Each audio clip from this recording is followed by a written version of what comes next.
When you can't make it to City Hall or the school board meetings, local journalists from BrainerdDispatch.com will be there to report the facts and get your questions answered. Local news works for you. Stay up to date at BrainerdDispatch.com.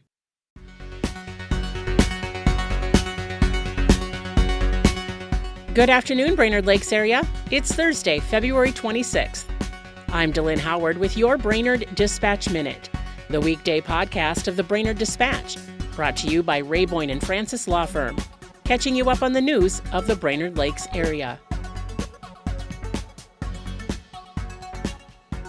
Here are today's top local headlines. But first, let's hear from our sponsor. When insurance companies care more about their profits than your injuries. Ray Boyne Francis gets it done. 828-9211. A 50-year-old Garrison woman was killed in a two-vehicle crash Tuesday on Highway 169 south of Garrison. According to the Minnesota State Patrol, a southbound Subaru lost control due to icy conditions, crossed the center line, and was T-boned by a northbound Kia Sorento. Both vehicles came to rest on the downward slope of the east ditch. Subaru driver Nicole Freeman was pronounced dead at the scene. The other driver suffered non-life-threatening injuries. Residents spoke during the open forum at the last Crow Wing County Board meeting regarding the county's involvement with immigration and customs enforcement. Two residents brought concerns over ICE operations, while another thanked the commissioners for supporting law enforcement. Read what they had to say in Managing Editor Renee Richardson's story in today's e-edition or at BrainerdDispatch.com. The Brainerd City Council will spend $5,000 to determine funding options for a community pool at the YMCA. City Council members voted 5-2 last week to enter into an agreement with its financial advisor to perform a financial analysis for the proposed pool. The pool is part of the YMCA's capital campaign, which aims to raise money for a new facility. YMCA leaders asked the council to chip in $4 million for the pool, which would be available at a lower cost to Brainerd residents if the city were to pay for it. Not all council members are on board with the project, bringing concerns about using taxpayer dollars for a private entity. Reporter Teresa Burke has the full story in today's Dispatch e-edition and online. Crow Wing County Commissioners approved funding for 4 projects recommended by the Brainerd Lakes Area Drug Education and Opioid Steering Committee.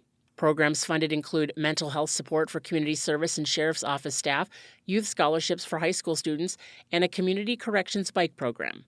Find out more in today's e-edition. From former Dispatch publisher Terry McCullough's column, This Was Brainerd, Exploring the Dispatch Archives, here's today's tidbit of local history, brought to you by Mills Automotive Group. 100 years ago today, in 1926, the Dispatch reported that the stamping, clapping, and whistling of several hundred fans who packed the Lyceum Theater last night helped pick the winner in the Old Time Fiddlers contest sponsored by the Dispatch and the theater. O.M. Smart Brainerd won first prize of $5, while Ed Gibney Motley got $2 for second. For a daily dose of This Was Brainerd, visit BrainerdDispatch.com or find McCullough's column in the newspaper or e-edition. Now here's today's Lakes Area forecast, brought to you by JN Tree Service and Landscaping. Storm Tracker.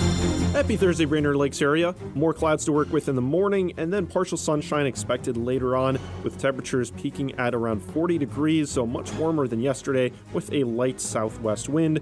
Continuing into tomorrow, at least temporarily, temperatures around 44 degrees for the high with intervals of clouds and sunshine. And then as that cold front comes through, we'll have a breeze out of the northwest at about 15 to 25 miles an hour. Temperatures falling for the rest of the day. Could be a few flakes possible along that front. And as we get into the weekend time, much colder, seeing the single digits for the start of Saturday and rising to the teens by the afternoon. And we'll see partly cloudy skies as well, a few flurries or snow showers possible on Saturday. And then for Sunday, a little bit drier, but still on the cold side, and then warming up back into the 30s for next week. This is Storm Tracker meteorologist Stefan Sundin. Thanks to Mills Automotive Group, Ray Boyne and Francis Law Firm, and JN Tree Service and Landscaping for their support. And thank you for listening to the Brainerd Dispatch Minute. For more news throughout the day and for information on becoming a subscriber, visit BrainerdDispatch.com. Have a great day, and we'll catch you tomorrow.